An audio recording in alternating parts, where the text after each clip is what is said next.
Hello friends, कैसे हैं आप सभी। मेरा नाम है महेंद्र वर्मा और आप सभी का अध्ययन क्लासेस में स्वागत है। तो आज यह ईवीएस का प्रैक्टिस सेट 4 मैं आप लोगों के साथ डिस्कस कराने वाला हूं।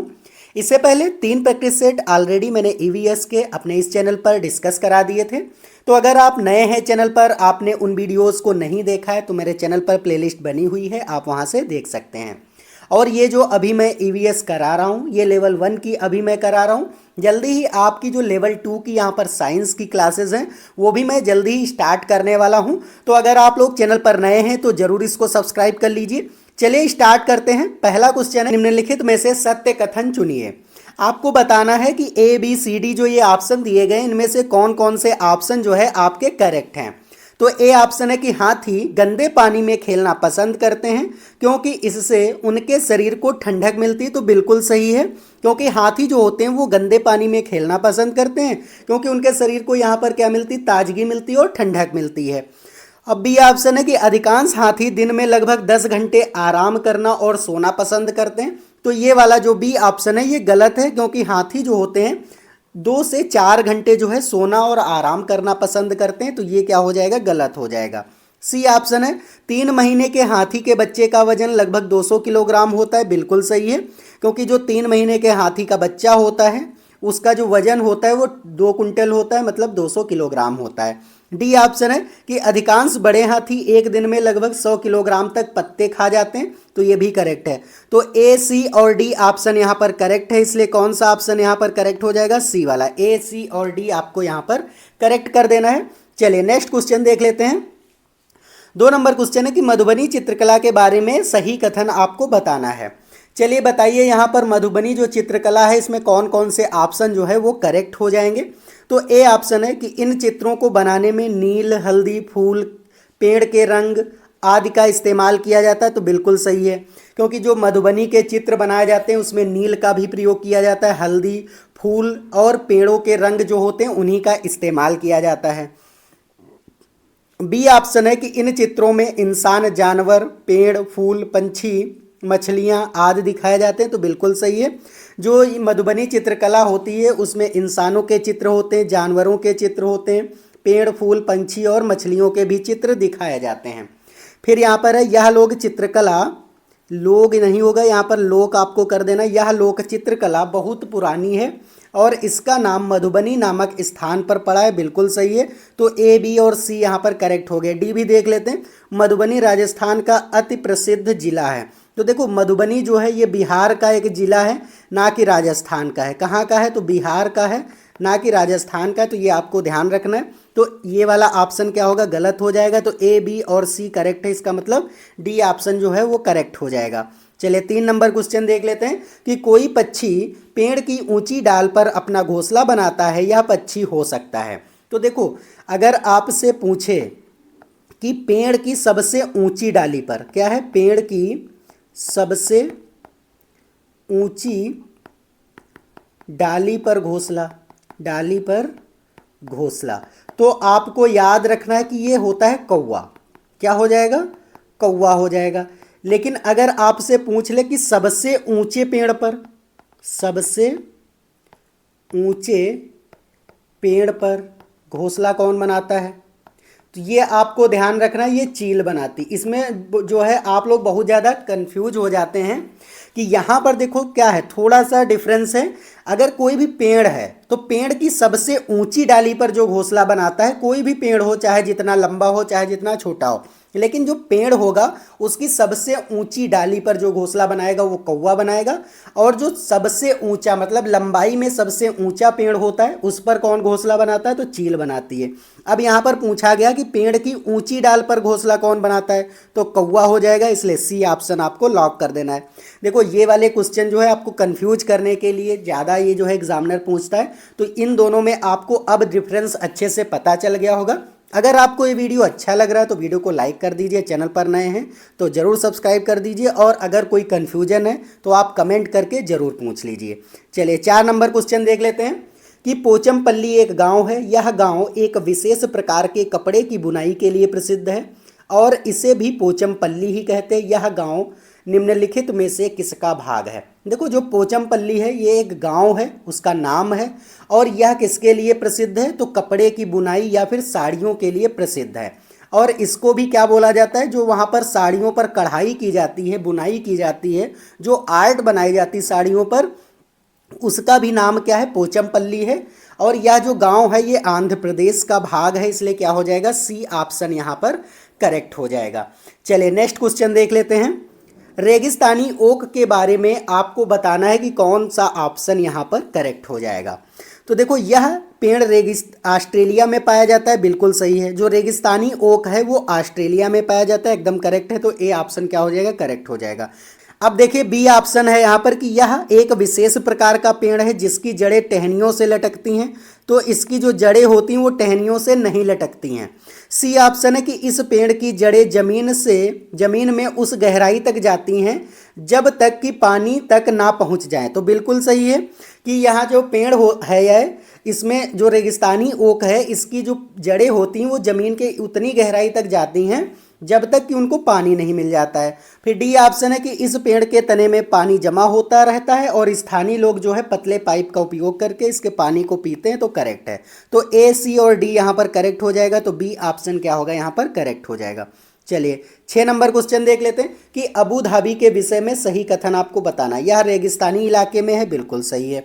अबू धाबी में पानी जो है पेट्रोल से महंगा है, बिल्कुल सही है। यहाँ की स्थानीय भाषा अरबी है, तो बिल्कुल सही है। फिर अबू धाबी की मुद्रा दीनार है, तो दीनार नहीं है, वहाँ पर दिरहम है। क्या है, दिरहम है, ये आपको याद रखना। तो डी ऑप्शन क्या होगा, गलत होगा। तो ए, बी और सी करेक्ट है, मतलब कि यहाँ पर डी ऑप्शन जो है वो आपका करेक्ट हो जाएगा। चलिए नेक्स्ट क्वेश्चन देख लेते हैं। यहाँ पर कुछ जानवर रात में जागते हैं, यह जानवर हर चीज को जिन रंगों से देखते हैं वे रंग कौन कौन से होते हैं। देखो जो रात्रिचर प्राणी होते हैं वो जो किस रंग में जो है सभी वस्तुओं को देखते हैं, तो वो जो देखते हैं वो काले और सफ़ेद रंग में देखते हैं। कौन से ऑप्शन में है, तो सी ऑप्शन में है, इसलिए क्या हो जाएगा यहाँ पर 7th क्वेश्चन का सी ऑप्शन ही करेक्ट हो जाएगा। चलिए 8 नंबर क्वेश्चन देख लेते हैं। तो 8 नंबर क्वेश्चन है कि मृत सागर क्या है। ऐसा सागर जिसका पानी जहरीला होता है, तो ये गलत है ऑप्शन। बी देख लेते हैं कि ऐसा सागर जो सभी महासागरों व सागरों से ज़्यादा नमकीन है, ये ऑप्शन आपका करेक्ट है।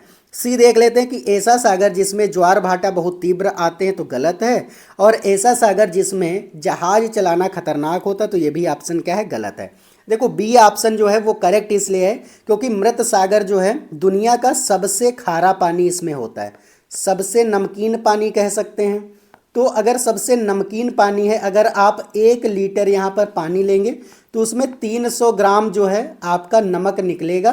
तो सबसे अगर नमकीन पानी किस सागर का है, तो मृत सागर का है।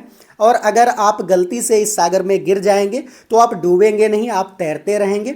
तो इस तरीके से क्या हो जाएगा, बी ऑप्शन जो है 8th क्वेश्चन का करेक्ट हो जाएगा। चलिए 9 नंबर क्वेश्चन देख लेते हैं। तो 9 नंबर क्वेश्चन है कि कक्षा 3 के विद्यार्थियों को भोजन का पाठ पढ़ाते समय अंजलि भोजन संबंधित आदतों में सांस्कृतिक क्षेत्रीय विविधता का विशेष ध्यान देना चाहती है। नीचे दिए गए अधिगम अवसरों में किसके द्वारा विद्यार्थियों को वांछित जानकारी यहाँ पर दी जा सकती है। तो ए ऑप्शन है कि यहाँ पर विभिन्न क्षेत्रों के भोजन को दर्शाने वाले चार्ट का उपयोग और उसकी व्याख्या करना। बी ऑप्शन है कि विभिन्न क्षेत्रों के विद्यार्थियों से उनके घरों में खाए जाने वाले भोजन मांग कर प्रदर्शित करना और सहपाठियों से सूचनाओं का आदान प्रदान करना। सी ऑप्शन है कि पाठ्य पुस्तक में विभिन्न प्रकार के भोजन के विषय में दी गई जानकारी की विस्तृत व्याख्या करना।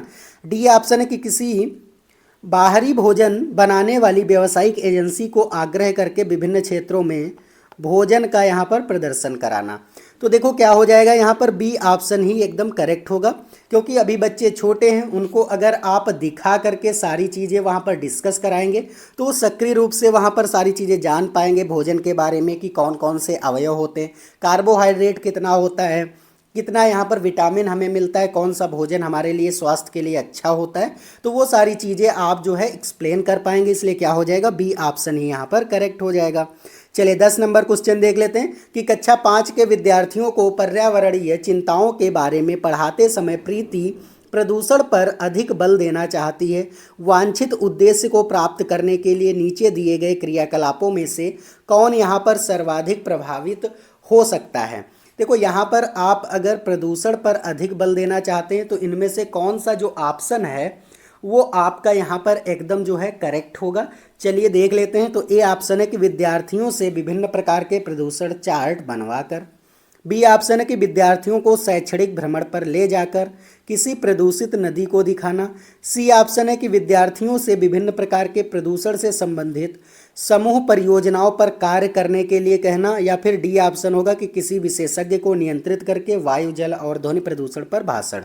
तो देखो यहाँ पर जो है प्रदूषण पर अगर आप अधिक बल देना चाहते हैं तो यहाँ पर सी ऑप्शन जो है वो करेक्ट होगा, क्योंकि विद्यार्थियों से विभिन्न प्रकार के प्रदूषण से संबंधित समूह परियोजनाओं पर कार्य, मतलब अगर आप एक्टिविटी दे देंगे वहाँ पर तो एक्टिविटी में क्या होता है कि बच्चे जो है सक्रिय रूप से और अच्छे तरीके से यहाँ पर वो अधिगम पर कर पाते हैं और सीख पाते हैं। इसलिए क्या होगा, सी ऑप्शन ही यहाँ पर 10 नंबर क्वेश्चन का करेक्ट हो जाएगा। चलिए यहाँ पर देख लेते हैं। अब नेक्स्ट क्वेश्चन है कि नेहा कक्षा 5 के ईवीएस विषय पर नीचे दी गई मूल्यांकन तकनीक का प्रयोग करती है। तो यहाँ पर कौन कौन से ऑप्शन जो है वो करेक्ट हो जाएंगे। तो हस्त सिद्ध क्रियाकलापों का मूल्यांकन, बी ऑप्शन है गृह कार्य मूल्यांकन, सी ऑप्शन है परियोजना कार्य मूल्यांकन, या फिर मौखिक परीक्षा। तो देखो हस्त क्रियाकलापों का मूल्यांकन बिल्कुल यहाँ पर करेक्ट होगा और मौखिक परीक्षा भी, क्योंकि आप ईवीएस यहाँ पर पढ़ा रहे हैं तो यहाँ पर हस्त मतलब कि अगर बच्चे करके सीखेंगे तो सबसे अच्छे तरीके से सीख पाएंगे, और मौखिक परीक्षा अगर आप कराएंगे, ओरली कराएंगे, तो वो भी जो है ईवीएस के लिए काफ़ी अच्छा होता है। छोटे बच्चों में जो है यहाँ पर कह सकते हैं कि उनको अगर आप मौखिक तरीके से उनका एग्ज़ाम कराएंगे तो वो सक्रिय रूप से अधिगम कर पाते। तो ए और डी यहाँ पर ऑप्शन करेक्ट होगा, इसलिए बी ऑप्शन जो है वो करेक्ट हो जाएगा।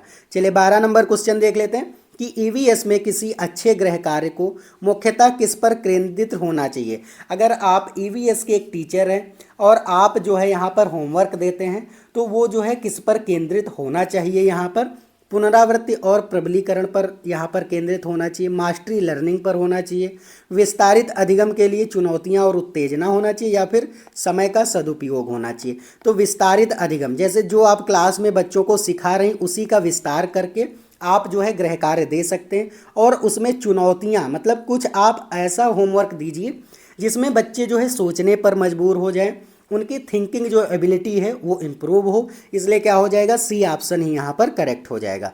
चलिए 13 नंबर क्वेश्चन देख लेते हैं कि शालिनी ने कक्षा 4 के विद्यार्थियों को विज्ञान केंद्र दिखाने के लिए शैक्षणिक भ्रमण की योजना बनाई है।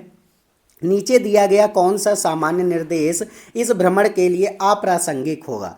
तो यहाँ पर कौन सा जो है निर्देश वो नहीं देना चाहिए उसको। तो ए ऑप्शन है कि प्रदर्शन के समय अपनी शंकाओं के विषय में प्रश्न पूछना, ये तो होना चाहिए, तो गलत है।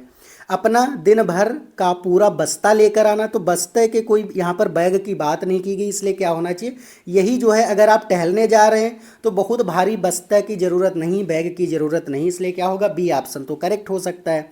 सी ऑप्शन देख लेते हैं कि बिना मुझे सूचित किए कहीं नहीं जाना, ये भी होना चाहिए यहाँ पर, तो इसलिए ये गलत होगा। अपने साथ पेन और नोटपैड ले जाना, ये भी सही है, तो ये भी गलत होगा, क्योंकि यहाँ अप्रासंगिक पूछा था, तो बी ऑप्शन ही क्या हो जाएगा, करेक्ट हो जाएगा। चलिए 14 नंबर क्वेश्चन देख लेते हैं कि प्राथमिक स्तर की अच्छी ईवीएस पाठ्यचर्या में होना चाहिए।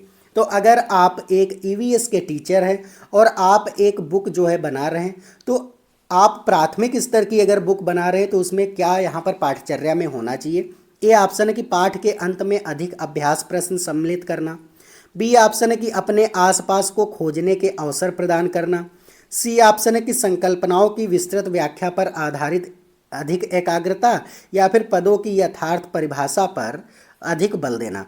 तो देखो यहाँ पर खोजने के अवसर, अपने आसपास को खोजने के अवसर प्रदान करना, ये जो है पाठ्यचर्या में होना चाहिए, इसलिए क्या हो जाएगा यहाँ पर जो है बी ऑप्शन जो है आपका करेक्ट हो जाएगा।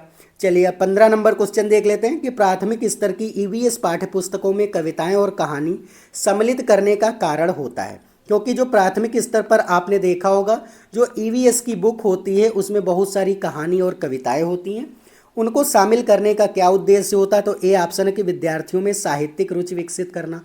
आप पढ़ा ईवीएस रहें और उनमें साहित्यिक रुचि का विकास कर रहे हैं तो ऐसा तो नहीं होगा।